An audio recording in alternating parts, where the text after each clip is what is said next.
Welcome to Showtime all the time. Oh, here we go. We're going off the rails. I know this. Welcome to the Showtime All the Time podcast. I'm Dennis Bickmeier, the Executive Director of the Henrico Sports and Entertainment Authority. Thank you all for joining us. I know we're going to have a good time today. I'm excited to jump into this conversation. This is my man, Parney. You know, how many people? They just have one name, right? You know you've made greatness when you have one name, Parney. And just so everyone knows, too, I am the skipper to his – I'm the Gilligan to his skipper. Which means I'm the fat dude. No. And you're like this skinny, cute guy. That's just all the Gilligan's Island fans out there. So, there's only 7 of you left, so enjoy the reruns. That's right. TV land. Let's go. Yeah. But, little buddy, skipper, good to have you, my man. We have a lot of ground to cover. But again, I'm just so excited to have you here today. Thanks, Vic. And celebrate your career and see what's happening now with you as well as we look ahead. And I will mention this for everyone listening. You were recently sworn in as a board of director member for the Henrico Sports and Entertainment I said I do Authority. again. I appreciate that. That was the 3rd time I've said I do. Well, that's good. And we're going to jump into that in a little while as well. But again, we could spend hours talking to this man and everything that he's done in sports. And he was one of the first people I met when I moved here. A little over 13 years ago. Wow, has it been 13 years? Yeah. He's watched my kids grow up and everything at the ballpark. He was just a tiny little thing. Yep. Still has the long hair and everything. And shout out to Rich Densler for setting us up for lunch that first time. We met over lunch. So, but really, that launched the friendship. Trying to think where we had lunch. It was over by VCU. I don't think it's even in existence. So it's like where Lowe's is. It was one of your spots, man, because you guys did a World Series party or something there. Rick Lyons owned it. And now he owns lunch and supper. That's okay. All right. Yeah, it was right there on the corner. Right. So again, that was our first meeting place. Sweet. So but start playing the violins, please. There you go. But that launched a friendship and a business relationship that over the years we've been able to lean on each other for advice. Yeah, I must be getting old because now you said 13 years. I'm going through this phase of my life now where somebody, just a player the other day, goes, "You remember that guy? He played here a couple years ago." I go, "No, he played here in 2014." And they're like, no.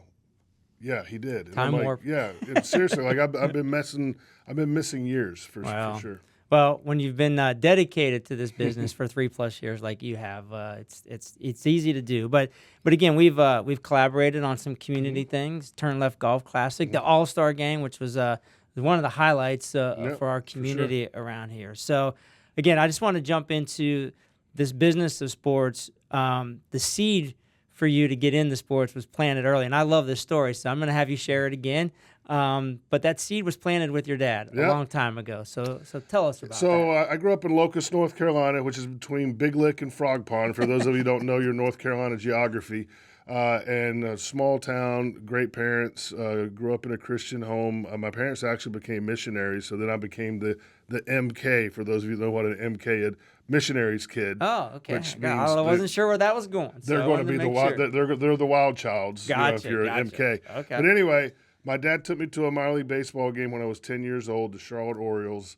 I can still recite the starting lineup, and we were sitting there in the second row, third base side, and there was this person out on the field all the time with a microphone or whatever, and I'm like, Dad, what is that? And this person's all over the place, and he said, "Well, I think that's the general manager." And I was 10 years old. I didn't know what that meant. So I said, "What does that mean?" And he goes, "Well, he runs the business of the team. So you see like the signs out there that says Eddie's Tire Care Center, that's something called advertising. And, when they're out on the field, he's got the microphone and they put their head on the bat and spin around 10 times. That's something called a promotion." And then he pulled his ticket out and said, you see this ticket. Didn't have tickets on our phones, Vic, because we didn't have phones. That's right. See this ticket? He did something called marketing to make me want to bring my son to the game. And I said, that's awesome. Like, does he get paid? And he's like, yeah, I don't know how much, but he gets paid. I said, let me get this straight. This guy wakes up every morning of his life and gets in his car and drives to a minor league ballpark, and that's what he does. And my dad said, yeah, that's what I'm telling you. And I looked at my dad that day and said, wow, that's got to be the greatest job in the history of the universe. And then fast forward, 48 years, and here I sit after having a 35-year career of having the greatest job in the history of the universe. It's amazing that, from that moment, and then to be able to follow along. Oh, there were some speed bumps, brother. Trust me. But I mean, the whole college thing, that was a little difficult. Yeah, but I got a 3.7 GPA my first year in college. Altogether, 1.9 the first semester, 1.8 the second semester. All right, but look, I mean, Executive of the Year. You won some great awards. You've worked and built some franchises, and we'll talk about that in a second too. But I did bring some props too, by the way, because I get to see Parney's bobblehead every day when I walk into my office, which is brings me a smile. Bust my chops about this because they'll see them on eBay for like 79 cents, and they're like, "Dad, you're only worth 79 cents." I'm like, "I'm surprised we're getting 79 cents." But that general manager's title that you threw out was a title that you've had throughout your career. Mm-hmm. But let's go to the start here. Was it Reading first and then to Kannapolis? Is that accurate? Yeah. So my first job was actually the second choice of Chuck Domino, who we're mutual friends with. Chuck. I came in second place of two candidates actually, but this guy's name was Marty Owens. Chuck chose Marty Owens. Marty Owens drove from Wichita, Kansas, to Reading, Pennsylvania, but didn't make it all the way. Changed his mind and turned around and went back. And then Chuck called me and asked me if I wanted to take the job. So that was the beginning, not only of a great career, but a wonderful relationship with Chuck, who's one of my closest friends in the world. So Reading was my start. When I got there, I was 23 years old. And watching Chuck be the general manager of the team, I made a goal to be a general manager by the time I was 30. And I got my first GM job with the Kannapolis. They were actually the Piedmont Boll Weevils. Right. How about this? If you think our name is weird, the Flying Squirrels, the Piedmont Boll Weevils, they named their team after an insect that killed the cotton crops and sent the entire region into a recession. So all you people that gave me junk about the Flying Squirrels, or at least it wasn't the Boll Weevils, but that was my first, and I was like 3 months before I turned 30. That was my first GM job with the Phillies. Gotcha. But let's go to the. You think you have a pretty famous greeting with the Boll Weevils as well? We're unbelievable.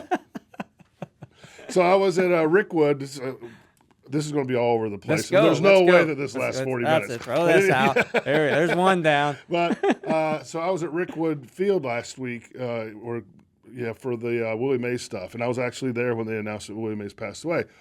But in the Willie Mays Picnic Pavilion where I was, thanks to our friends at the MLB Commissioner's Office, thank you for treating me so kindly, I walked in there and I see Jimmy Rollins. Well, Jimmy Rollins was an 18-year-old shortstop for the Piedmont Boll Weevils my first year. So I haven't seen him. He looks the same. He hasn't seen me. I don't look the same. So I walked up to him and I said, Jimmy, remember when you were the 18-year-old shortstop for the Piedmont Boll Weevils? And he literally looked at me and goes, yeah, we were unbelievable. And then I go, do you remember the GM? I threw some adjectives in there too. You remember the GM? And he goes, oh my God, Parney, that's you. And then we went on to have like an hour conversation. He gave me his phone number to keep in touch. And this is a guy who now, but he became, from 17 years old, he became a borderline Hall of Fame baseball player, won a World Series with the Phillies. And so that's the kind of things, like you said, we wanted to talk about the business of sports and all that. To me, the business of sports is about one word, and that one word is relationships. And the relationships that you build in sports are lifelong. Whether you haven't seen Jimmy Rollins since 1997 or if you've seen Dennis Bickmeier 3 days ago like I've seen you, right. Those relationships never go away, especially if you have like if you win a championship or something, or there's like you mentioned the All-Star Week. The people that we worked together with the All-Star Week in 2019, those are bonds that will never be broken no matter what. And then that's the thing to me, as I've semi-retired and kind of spent some time reflecting, that those relationships are the thing that matters to me the most. It's special. And the memories, and again, we talk about that, and you certainly talk about that and creating those memories and making those memories. But even for us that have been in this business as long as we have, I mean, the memories that we've made with people that we've worked with, right. People that we've associated with have been absolutely remarkable. And another cool thing is like my kids, and I'm sure your kids are the same way, like they think this stuff is normal, right? So like I would say, hey, we're going so-and-so, like, oh, so we're in a suite? Are we going to have shrimp cocktail? That too, yeah. We're going to have shrimp cocktail? And I'm like, y'all don't understand, like, my first professional baseball game besides the minor leagues, my dad took me to a Phillies game in 1979 or 1980. It was Lou Brock night. He was retiring. That's how long ago it was. And we sat in the 700 level of the Veterans Stadium. Yeah. The tickets cost 50 cents. Wow. and you can bring your own food and stuff. And for those of you from Philly that are watching this, you understand there's a lot of educational things that happen in the 700 level for a 13-year-old kid. The 700 level was wild. They had a jail in the vat. Like, they would arrest people and throw them in jail. It was wild up there. My dad didn't know that when he took me. We never sat in the 700 level ever again. Gotcha. Yeah. Yeah. Well, quickly on Kannapolis, too. Cross paths with a gentleman by the name of Dale Earnhardt in Kannapolis. And I know you're a big NASCAR fan, so all the years of times that we got to share at the raceway. So this goes back to growing up in Locust, North Carolina, which is where I told you, to see if anybody's listening, between Big Lick and Frog Pond. Yeah. And so I would be in my front yard practicing. I used to throw, my parents hated this, I would throw golf balls against the side of our brick house and field ground balls in our driveway to help me. If you can catch a golf ball, Bick, you can catch a baseball, right? So that's what I would do on Saturday nights, and I would get my dad's cars, and I would line them up so I had lights outside, and I would practice till 10, 11 o'clock at night. But you could hear right over at Concord Motorsports Park was the dirt track, and back in, I'm talking 1973, 4, 5, 6, 7, 8, and the drivers back then were Dale Earnhardt Sr., Richard Childress, Dave Marcus, like guys like that went on to be legendary NASCAR drivers. So it was embedded in me earlier. When you grew up in Locust, you went to church every Sunday. You came home. Everybody came over to your grandma's house or somewhere, and you ate. And then everybody went into the living room and you watched the NASCAR race, and that's what you did. And so yes. And so when I moved to Kannapolis, and we were the Piedmont Boll Weevils, I was like, somehow we got to change this name. And so I met Dale Earnhardt Sr.'s advisors, a guy named Joe Hedrick, who I'm sure you knew, and Don Hawk, who I'm sure you knew. And we began a conversation because Dale Sr. was a huge baseball fan. And we were in Kannapolis, which is his hometown, where he was born. And long story short, we made an agreement where he bought a minority interest into the team that allowed us to change the name of the team from the Piedmont Boll Weevils to the Kannapolis Intimidators. And there was also other NASCAR involvement in our ownership group. Bruton Smith, legendary track owner. And Larry Hedrick was my direct boss, who owned the 41 car on the Winston Cup circuit back in those days. So that's how the NASCAR has been ingrained. And then meeting Dale, I'll tell you the last quick story, because I know you didn't want it to be this long. No, that's good. I was walking down the Garage Mahal hallway, going to a meeting, and he looked at me and just was walking by me and just kept walking and stopped. Said, "Hey, Parney, what's up?" And I was just like, OMG, Dale Earnhardt knows my name, man. And then fast forward to the last time I saw him in person, I went in to meet with Joe, and I walked in, and he was walking down the hallway again. I said, "Hey, Biggie, what's up?" Because we were on that kind of level now. And he said, "Hey, Parney, he said, I'm getting ready to go to Daytona." And I said, "Well, I wish I would have known you were still here. I thought you were gone because I just gave away my last." He signed a bunch of baseballs for us. So I would go to sponsors. You know how it is. Oh, yeah. The leave behind was a Dale Earnhardt Sr. autographed Piedmont or a Kannapolis Intimidators baseball. So I said, "I just gave my last one away like an hour ago." He said, "Well, go to the ballpark and get some more and put them in the John Hancock room, and I'll sign them when I get back." Because, that was his autograph room, was the John Hancock room. And I looked at him and I went, "Well, I live on Lake Norman. I'll bring him over while you're at Daytona." Well, lo and behold, that was the race that he passed away. So now when I try to procrastinate on something, I think about those 3 dozen baseballs that Dale Earnhardt Sr. never signed because I didn't want to drive back to Kannapolis. So a lot of great memories, and I was learned a lot from everybody that I've met, both famous and non-famous throughout the year. And that was one of the things I was thinking about when I was driving over here. Like, every step of your life professionally, there's a nugget or 2 or 3 that you take that perpetuates itself into the next journey and the next journey and the next journey. And it all culminated for me when we came to Richmond and built something from absolutely zero. And that's the perfect transition. I knew he was waiting for a transition. But before we get to the Squirrels and bringing baseball back to Richmond, you count because of that encounter and your fandom with Dale Earnhardt. You count a certain way. Can you count the 5 for me? 1, 2, Earnhardt, 4, 5, 6, 7, Dell Jr., 9, 10. Oh, okay. I thought maybe you were going to go all the way to like 88 for Dale Jr. or something like that. I'm a product of the North Carolina public school system. I cannot count to 88.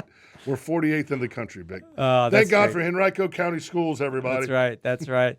But yeah, I mean, so just again, you continue to develop your career, in minor league baseball, Altoona.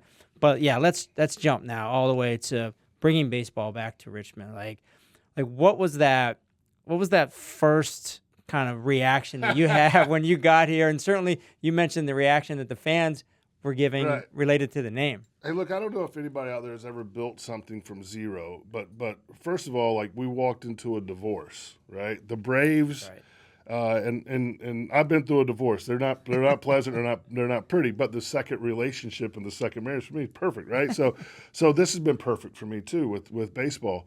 And I remember Chuck Domino, remember that name? He hired me first. Chuck Domino called me and said, "Hey, I want you to come to Richmond with me, and we're going to build something special." And so I did it. But I walked into the Diamond for the first time, and it had been basically uninhabited for almost 2 years. And I looked at Chuck, and I can't say on this public podcast what exactly I said to him, but it wasn't pleasant. My mother would have blushed. But I'm like, dude, this is terrible. Like, this place is in shambles. And he looked at me, and he said, "This is going to be a huge part of your legacy. You're going to build this from the ground zero, and it's going to be something special because you have special abilities. This town wants a team they can relate to because they got jilted, right? And so that's really what happened. And Chuck and I started building this from a clean sheet of paper based upon 3 principles. Got it. Earnhardt. One was to have fun every day. One was to be different every day, because one of the things we ran up against, and I'm sure you've run up against this in your career, well, the Braves used to do it this way. Yeah. The Braves did this, the Braves did that. And no disrespect to the Braves at all. They had a wonderful run here in the Richmond region. But they're gone. But they're gone. They left you, man. They left you. Yeah. They left your house. They took the furniture. They took everything. And so we wanted to be fresh and new. And then the third and most important thing that still remains the most important thing 15 years later is to be impactful every day. And one of our biggest corporate philosophies that I try to use in my life, which sometimes gets you in trouble because you go to like the wrong buildings for stuff because you're too busy, like I did today. But when people ask you to do something, start at yes and go backwards from there. Like, don't start it. Like, how many people start at no, right? Yeah. Like I mean, I asked somebody to do something for me this morning, and I could tell already that they were like, when I was asking the questions, like, how am I going to tell him no? Because I don't want to do this, right? So start at yes and go backwards. And that was the philosophy that we had in the very beginning, and there was a lot of skepticism, and there was a lot of people, like, Richmond is not known for their change habits, right? I mean, they're just not. And I consider myself a Richmonder now because I married a Richmonder, and I want to be a Richmonder for the rest of my life. And but people were resistant to, especially when we named the team the Flying Squirrels, man. Like, you would have thought that we had committed a crime.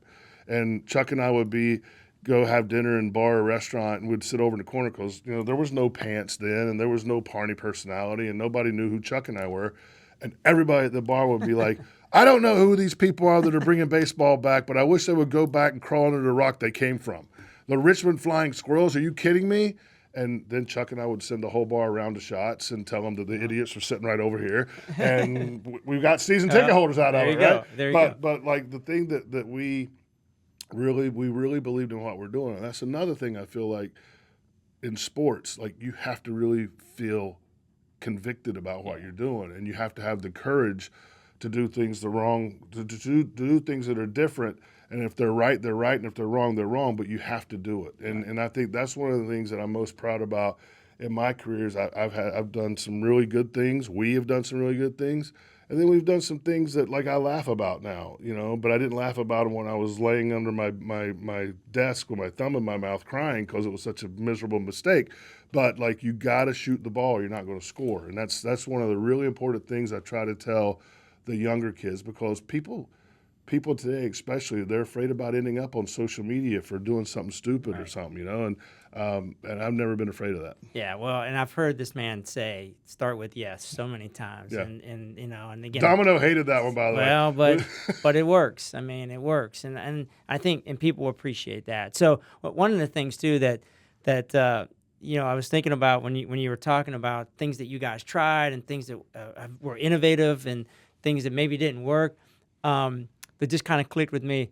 I was always impressed with your staff retreats, or just that you guys got your staff together in the off season for 2 days or 3 days of planning. You went away. You did talk a little bit about those staff retreats, and it wasn't always about the ideas, was it?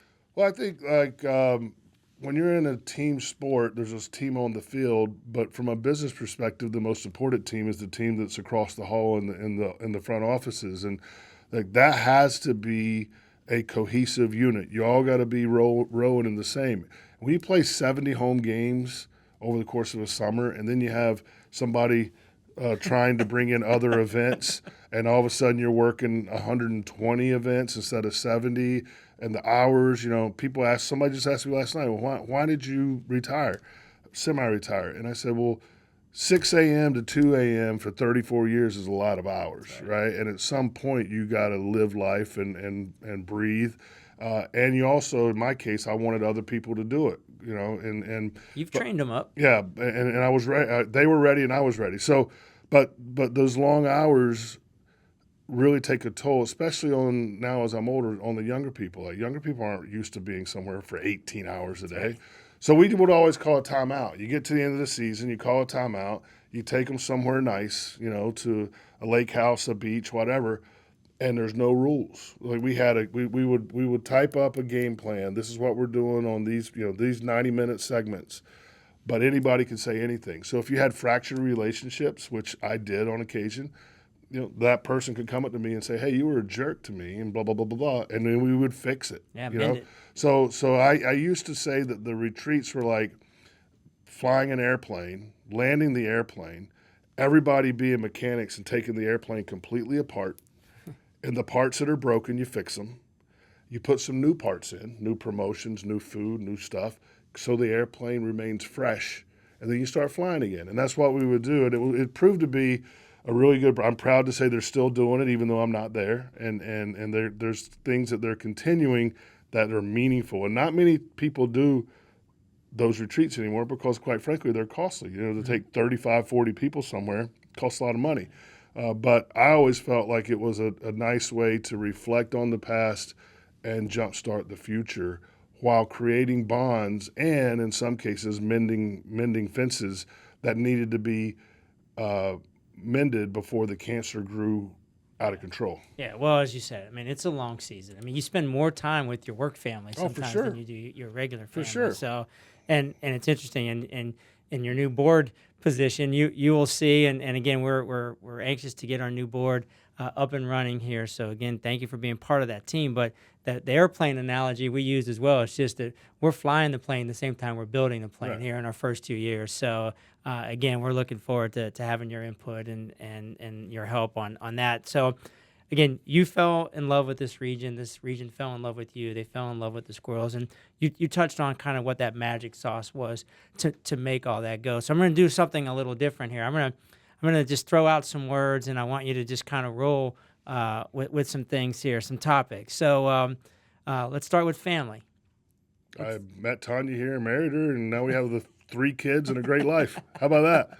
That is fantastic. Yeah. And she's one of the biggest Squirrels fans around. So yeah, well, she's excited because since I semi-retired, I obviously don't go to all the games because I'm out of town a lot. And she's going to the game tonight, so she's already got her outfit laid out. It's perfectly matched theme to the promotion and all that. But like everything, as she does most of the time, and the shoes, her clothes and shoes match every promotion the Squirrels do. Nice. And she's amazing. And people talk about. I have a thing written on my desk. I know you. This is supposed to be quick. Nope. I have a thing written on my desk. In difficult circumstances, there is always value. And I write that on my legal pad every single day because when something bad happens, usually as humans we go, "Oh man, not again." Well, if your attitude when something bad happens is, "All right, where's the good stuff? There's good stuff in here. Where's it at?" then it changes your perspective. Well, I walked in on January. No, it was December. But in December of 2012, Chuck and I went to meet with Byron Marshall at the city of Richmond to talk about this blasted ballpark, right? 2012. And I walked in, and admittedly, I'd been out late the night before. And I walked in, and Tanya, at that time, Parker, walked out to greet us. She was the executive assistant to Byron Marshall. And Chuck was in front of me, and I saw her, and I went, "Oh my!" And Chuck goes, "Don't even think about it." I go, "You're too late. I'm taking her out, bro." And 12 years later, we got married.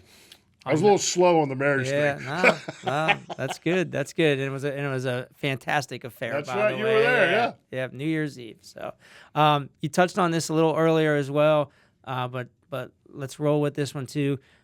Friendships and relationships. It's everything. It's everything, and every one of them matters.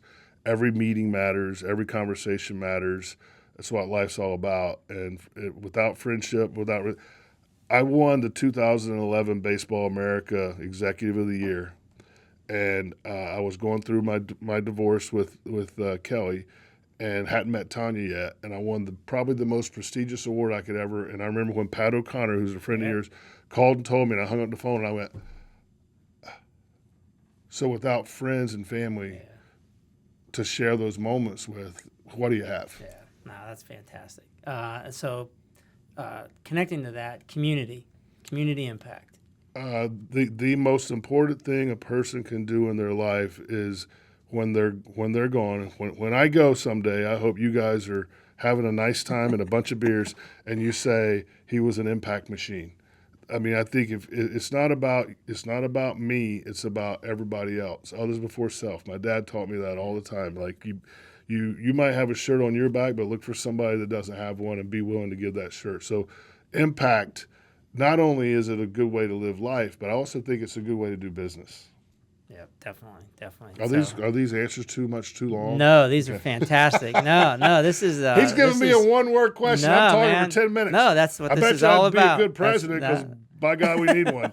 We need a candidate. Too soon. All right.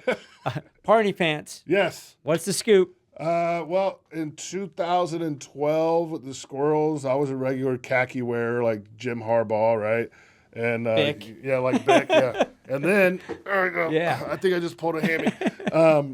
We were in a little bit of a rut as a front office staff. It was like a 10 or 11 game, 12 game homestand. It was like 100 degrees out. The crowds weren't really into the games because we were playing bad. So it was like a worst case scenario. And I had these pants that I jokingly bought off of John Daly's website. And I'm like, maybe I'll wear these pants. So I wore these pants, and people went crazy. They loved them. And everybody loved them. The players loved them. The staff loved them. The fans loved them. And it really put a spark into everybody's step. And so the next day I went back to wearing khakis, and a fan walked in and went, I was here last night. You're not even trying today. And I went, okay, do we have something here? So I went online and bought a bunch of pants and started wearing them just for games. So I'd put them on at like 5:30. And the rest of the time, though, when you and I would go out, I'd wear, and then it became I would wear them all day. And then it became I would wear them even when the team was away. And now I literally don't have any regular pants. I've seen the rack. Yeah, there's a huge rack of pants in my office. I don't have any. When my dad passed away, I remember calling Tanya from the funeral home and saying, I just thought of something. She's like, what? I go, I don't have any regular pants to wear at the funeral. So she had to go buy me a pair of pants that I could wear to the funeral. But my mom insisted that I wear Parney pants. We call them Parney pants. Right. That wear Parney pants to the whatever it's called, the night before the viewing. Yes. Yeah. So it's become it's a standard when Tanya and I go out to dinner. Like I literally don't leave the house without wearing these pants. It's a part of the brand. I mean, I was in San Francisco at a Giants game for one night only. I flew out there for Greater Richmond Partnership, and I was helping them host some people. Will Clark was with me. We were down on the field. And somebody, actually Larry Baer, the president of the Giants, walked by the suite we were in. He said, I was just looking down, like looking down, and I looked and I saw those pants, and I turned to my assistant and said, you didn't tell me Parney was here. And he veered right into and the people that owned the suite were like, the president of the Giants has never walked into our suite before. That's great. The pants got him in there. That's perfect. And it's fun, and the people are like, why do you, like, don't you feel like, and I'm like, I don't care. Self-deprecation has been an endearing quality for me my whole life, right? So I don't care if people laugh at it, but honestly, a lot of people love it. No, absolutely. We'd ask questions if you didn't have them Right, on. Like, right. well, what's up, man? Well, Like, and that's what happened. That's why it went to wearing them every day, because Tanya and I went into a Hondo's for dinner one night, and I was just wearing regular pants. And, like, everybody just – we walked up to are you okay? We walked up there. No, they were just like, well, that's disappointing. Like, everybody in the back have bets on which pants you're going to wear, and you're wearing regular pants. And I'm like, I said to Tanya, I'm going to have to start doing this all the time. So that's perfect, yeah. and we appreciate that. And someday, hopefully, part of my my semi-retirement plans is – did I give you another good segue? No, is to start a company, and I've actually beat it off of John Daly a little bit about like what I would need to do to like start a Parney Pants company someday. That's fantastic. Yeah, actually, I thought maybe you were going to the next thing on my list, and maybe this is we know each other so well, so I was like, oh man, he's going to take this next one too. Parney's Pub. Yeah. Give us some Parney. You don't have to tell all the stories. Well, I can't tell you all the stories because I think this is a family show. Yeah. So Parney's just the gathering spot. So all my career after games, to me, one of the most important part of a day in the life of a minor league baseball staff is post game. If you're there for 12 hours or 14 hours or 15 hours, like to me, leaving right after the last fan leaves and rushing right home, Tanya would hate that because I would be bouncing off the walls because you're around 8,000 people, 9,000 people. Yeah. So, like, I've always had a place in my office or near my office where people could come, and if they drink beer, they can drink beer. If they don't, you can drink water, you can drink milk. I don't care what you drink as long as you're there. And that's where we kind of have a post-game, hey, what did you see? What did you see? Yeah. Hey, what happened with that promotion when the umpires had to, like, wait for you to get off the field? What took so long? Or something great. Did you see the smile on that kid's face that caught that foul ball? So it's kind of it could last sometimes 15 minutes, and as you've experienced, it can last 6 hours sometimes. And it's just the nature of the business. Scouts come in, famous baseball players come in, our players have come in on occasion, the managers. So it's just kind of a place where memories are made is what's on the door of Parney's Pub. But it's a place, again, where people can build the relationships. Like I told Carney Bragg, one of our young employees, don't go in there and drink every night, but go in there and listen every night because you're going to learn a lot. There's times there's 200-300 years of experience in that room just from the executive level. So that's what Parney's Pub is. And it's funny to me because it's literally my office, but Parney's Pub in the Richmond region has become this mystical place. That's right. Like somebody came to me last night and go, is there any way I can go see Parney's Pub? And I'm like, no, not tonight. I've had people ask me, hey, can you take me down to Parney's Pub? Really? Yeah. Oh, yeah. Yeah. RVA as a sports town, sports community. I'm trying to think of one-word answers for you, but I can't. Here's one thing that That's why you're here for the insight. Here's one thing that frustrated me. When we got here, the Richmonders that knew, lifelong Richmonders, would say, baseball doesn't work here. Sports doesn't work here. People like to participate but not watch. And I was just like, I don't believe you. I mean, I literally would look at 70-year-old men and women who'd lived their whole lifetime, and I'd be, no disrespect, I do not believe you. I don't. Because we're going to do it different, right? We're going to make it fun.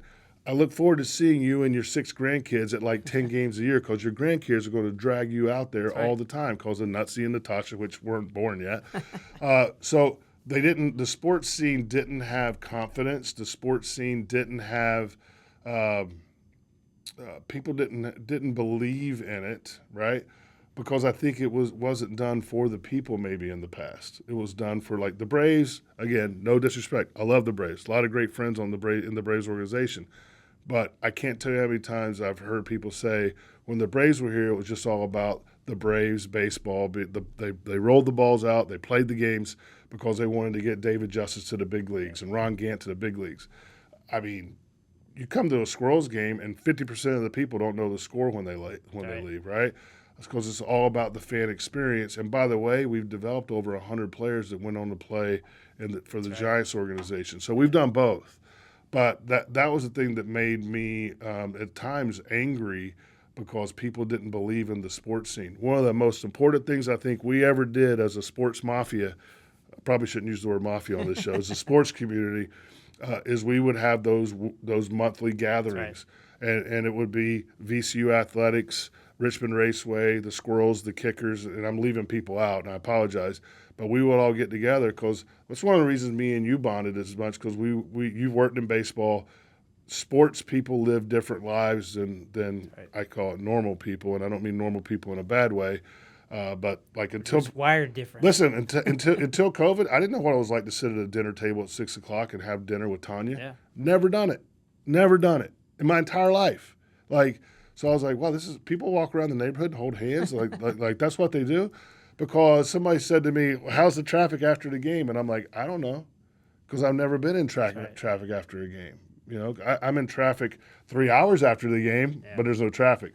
But so I think that was the thing that got me the most is I believed, and Chuck believed, and Lou believed, and we all believed in the Richmond sports scene, and the people that lived here didn't even believe in it. But now, VCU Athletics winning championships left and right. Chris Mooney has done an amazing job, and that's not the only sport at U of R, but Virginia Union Athletics with Coach Taylor. Like the sports community in Richmond is very vibrant, which has also led, I think, to sports tourism in the Richmond region. Man, this guy's good. Being vibrant. I can read his mind. Which is exactly the next thing, because again, we've mentioned a few times about joining the board for the Henrico Sports Entertainment Authority. But yeah, kind of you've seen now a little bit more of what we do and and how we do it and why we do it. Kind of your thoughts. Elaborate on that a little bit more. Richmond Region Tourism and everything that they're doing as well to bring other sports and activities to our region, mostly from a youth tournament standpoint. Right. But then we built a facility like we did at the Sports and Event Center, and we're able to get an A-10 women's basketball tournament, and we're out trying to get other special events like that. So just kind of your thoughts on that landscape. Well, I've always felt my whole entire life that sports is a great connector, right? Whether you play it yourself or your kids play it, at some point along in your life, sports is going to consume you at some point. And when sports consumes you and you connect with people, that's what makes those relationships. When you get to travel to different areas, like for me, some of my fondest memories are road trips. Being on a bus with 30 other dudes for 8-10 hours, you can learn a lot. Some that you want to forget, but you can learn a lot. And I think this sports youth travel thing is such a phenomenon. I'm also, thanks to you, mostly, I'm on the Richmond Region Tourism Board, and we spend most of our board meetings talking about sports tourism. We spend most of our board meetings talking about how can we build more hotels so we can have more sports teams come to Richmond, Virginia. And look, it's good for restaurants. It's good for teams like the Squirrels and the Kickers when they don't play some of these tournaments at night. So hopefully tonight there's going to be people coming from sports tourism. So I think it's great on all those fronts. It's great for the economy in general. And I think that it makes the Richmond region stand out as one of the places to go. We were just voted the number one place to visit and tour in America. That's right. Yeah. As of a month ago or something like that, 2 weeks ago? The CNN poll So or something like that. I told the Richmond Region Tourism it's amazing when she put me on the board how you could catapult up all the national charts. We're expecting the same thing when you come over to our board, man. It's already done, bro. I've already called the people who need to be called. All right, excellent. All right, so can't let you get away without talking ballpark. We brought it up a couple of times. So where are things? I know I know you're excited about that. I don't know what I'm going to do in life when people can't ask me what's up with a new ballpark. Because for the last 15 years, like people that don't know a question to ask me, like in a restaurant or a bar or something, they'll be like, "So what's up with a new ballpark?" And then then we have to start talking. So it's going to happen. Hoping to break ground very, very soon. Ben Rothrock, Ben Terry, Anthony Opperman running the Squirrels on a day-to-day basis, doing a very good job with the architects and the builder. I'm piping in when they need me to pipe in, and we're going to be ready in April of 2026. I say that. I personally believe strongly, because I've seen it, that the public and people like yourself, although you believe me because you're one of my best friends, they need to see shovels in the ground. Yeah. Once they see shovels in the ground and they see bulldozers moving, then they're going to be like, whoa, this is really happening. But I'm really excited about it because here's the skinny. In 2024, the Richmond Flying Squirrels are, I don't know after last night, are fifth. 1, 2, 3, 4, 5. Fifth. No. Well, hold on a second. You messed that up. Oh, 1, 2, Earnhardt, 4, 5. Okay, Sorry. got it. Yeah, I feel better. The world's right again. In attendance in the entirety of the minor leagues. Amazing. 120 teams in the minor leagues. The Squirrels are fifth. In a ballpark, this is one of my favorite lines, in a ballpark built during the Reagan administration that has had, some leaks and stuff. Right. So I'm really proud of the staff. I'm proud of the ownership group for letting the staff do what the staff does. And I think that once we get this new facility, because I don't call it a ballpark, Right. I call it a facility that's going to be open year-round to do whatever we want to do in this year-round facility, I think the Squirrels are going to be number one in attendance for a long, long time. There's been teams that got new ballparks, like in Charlotte, they were 30th out of 30 teams in AAA, and then they got a new ballpark in downtown Charlotte, and they became the number one team for 4 or 5 years. I think the Squirrels are not only going to catapult to number one, but I think the Squirrels are going to stay there for a much longer time than the normal honeymoon period. Yeah, well, there's no doubt it'll be the place that you're going to want to be and be seen and things like that. And I think Charlotte experienced that. I've been to that ballpark a few times, and it's a gathering place. So we look forward to seeing what's created not there. only that. And I was just down to Charlotte over the weekend. I was in Kannapolis for our 30th anniversary of Kannapolis baseball, which really, my wife Tanya said, "How does it make you feel like being on the field and speaking in front of the people that you knew 30 years ago?" And I'm like, it made me feel old as hell. Like I felt so old. It was unbelievable. When people that used to be like 5 years old are now introducing you to their kids, and they got like 3 of them. I mean, that's a long time ago. But the thing that hits me the most in Kannapolis and in Charlotte is not the new ballparks. It's all the stuff around those new ballparks. Yeah. So you go to the ballpark in Charlotte, you have to go like this because all you're looking at is apartment buildings. Yep. And cranes. Yeah, it's vibrant though. Right. I mean, that's the atmosphere that you guys are creating. It certainly feels a certain way, and I think the Diamond District is 100%.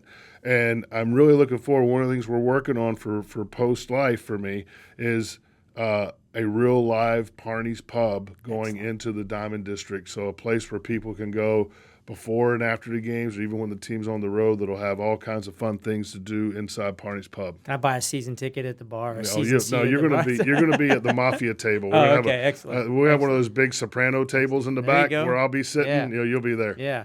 I'm going to keep rolling on with so many things that you have going. So Montgomery Biscuits. It's been great. We bought that in 2017, primarily because we had so many really talented front office people. People in the community started picking them off, like you did, Murph. That's right. And now he's in Montgomery. That actually might have been one of the triggers. Yeah. Excellent. But Lou called me and he's like, "Hey man, we're losing people. We got to get another team so we can keep people in the family." I went on a cross-country trip to try to find a place and didn't even intend to go to Montgomery, and stumbled onto Montgomery. We bought it in 2017.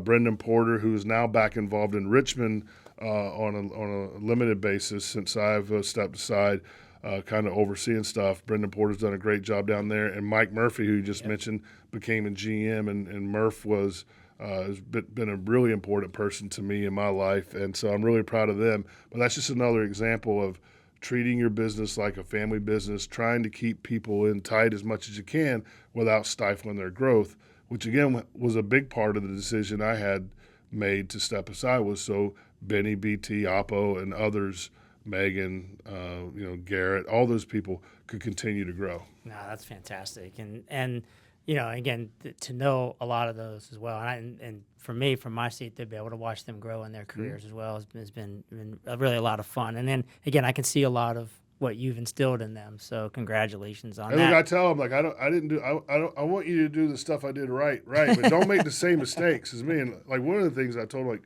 a lot of them have young children.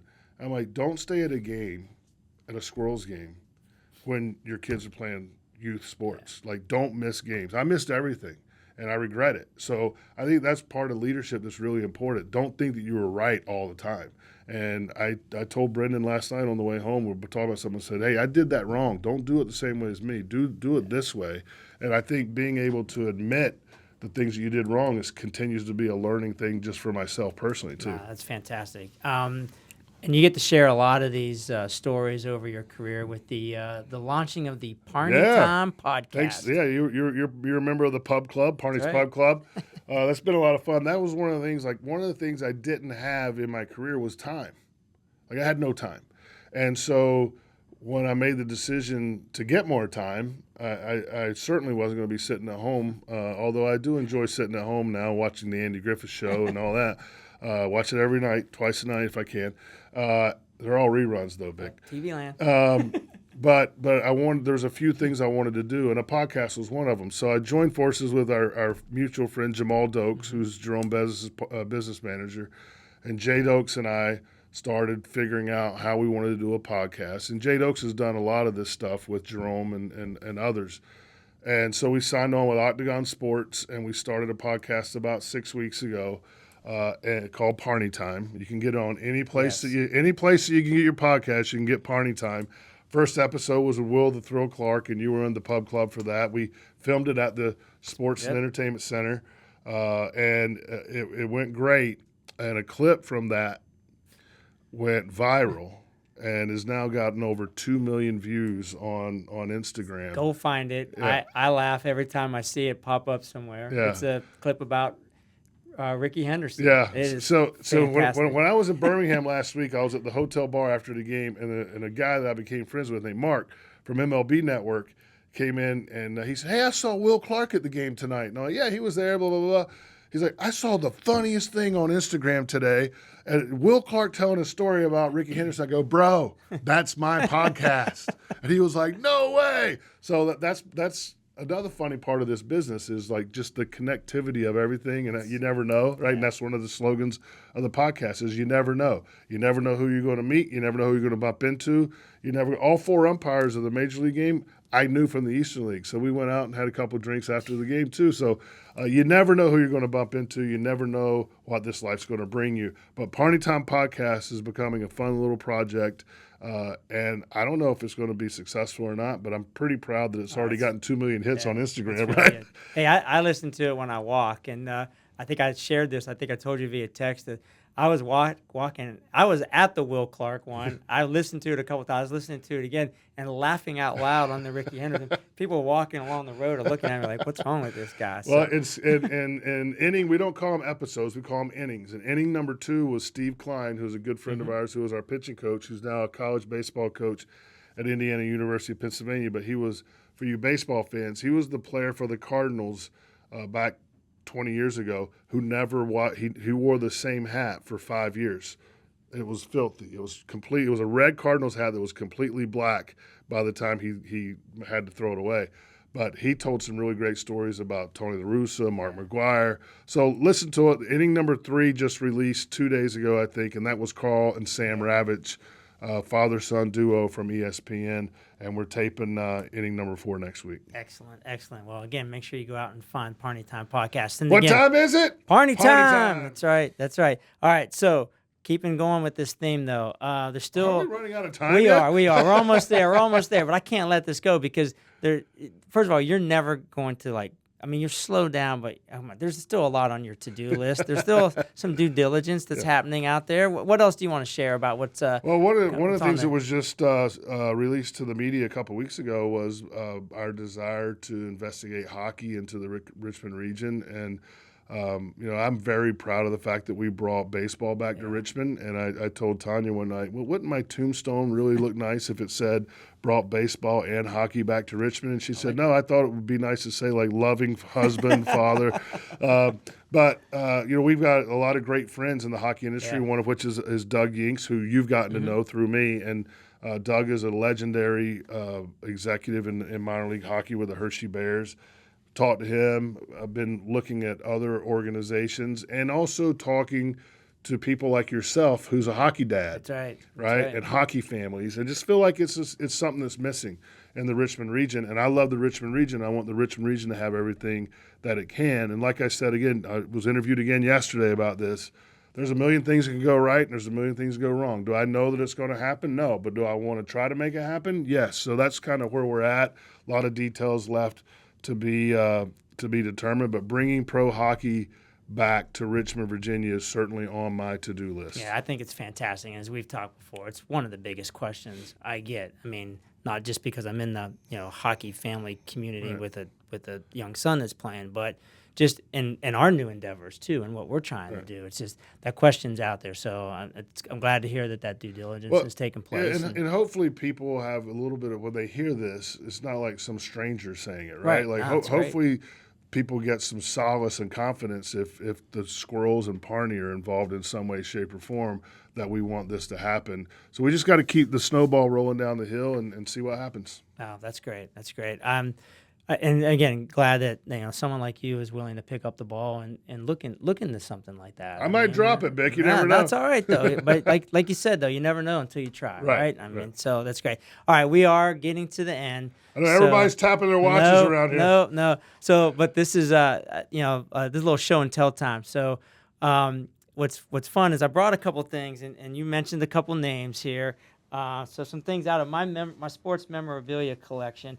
And then you mentioned one name, and I'm really bummed because I got a really cool thing and I didn't bring it. But here's my Jerome Bettis signed hat. There you go. Got this at the ballpark when he was out there. Opening night. Yeah. Opening night 2016. There you go. So he wasn't supposed to be signing autographs, Bick. You got the pub, man, the pub. So I got my Jerome Bettis hat, and actually was fortunate enough to be with him and Jay Dokes up in Maryland for the Notre Dame Navy game. Yeah, you sent me a picture. Yeah, so he signed I went and got one of the balls from that game, and he signed that as well.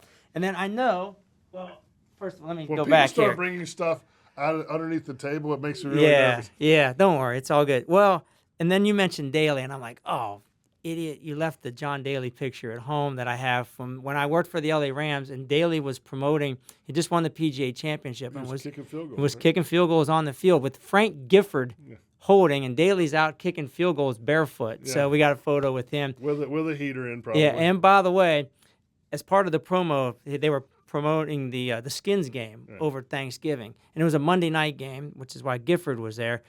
So Daly decides to tee up a golf ball in the corner of the end zone. He's going to hit it out over the Big A. Well, the first one he hits, and it's heading right towards the mezzanine and all this glass in the suites. And no lie, this ball takes a turn and goes out, in one of the aisleways. I'm like, oh, geez. And then he tees up another. He's like, oh, no, I can do this. He hit it out over the stadium into the parking lot. And I don't know, the ball's never been found. Fortunately, it didn't hit any tailgaters, but what a night that was. So I'm sorry I didn't bring that photo. But I also know one of your favorite baseball players is Rod Carew. So I had the pleasure of working with Rod when I was at the Angels, and that's one of Rod's bats, and he signed it. He's got his HOF. My pal Dennis. He got his HOF 91 on there, which he didn't always. I would say for special occasions he would add the HOF on there. So. And by the way, this is one of those moments where HOF 91, Rod Carew went into the Hall of Fame in 91, which was 32 years ago. Yeah. But I used to pretend I was Rod Carew in the backyard. And yes. And I knew that. And because I love you so much and our friendship, I'm going to pull this one out of my collection. I'm going to give you this to take to the seventh inning stretch. It's also signed by Rod. No way, so really? That's a gift for the seventh inning stretch, which, if you don't know, that's Parney's Beach House. The seventh inning stretch just got a new addition. That's amazing, Big. Thank you. I'm tearing up a little bit. And that's awesome. Well, it's my pleasure. Thank you. I wanted to give you something since I see Rod Carew. Yep, he converted. But I get to see you every day in my office with this and the photos that we have. All right, well, then I'll think about you every day at the beach. I appreciate that. Well, again, we are wrapping up. Thank you all for hope y'all had fun. And go nuts, I guess, right? Have fun. Go nuts. But thank you, Parn. I appreciate you. Thank you so much. And thank you, Bick. Guys, get out and keep supporting the Squirrels out there as well. Again, number 5 in attendance, which is absolutely amazing. And we'll just keep bumping that attendance number up. Yeah. So, again, thank you all for tuning in. We'll look forward to seeing you next month.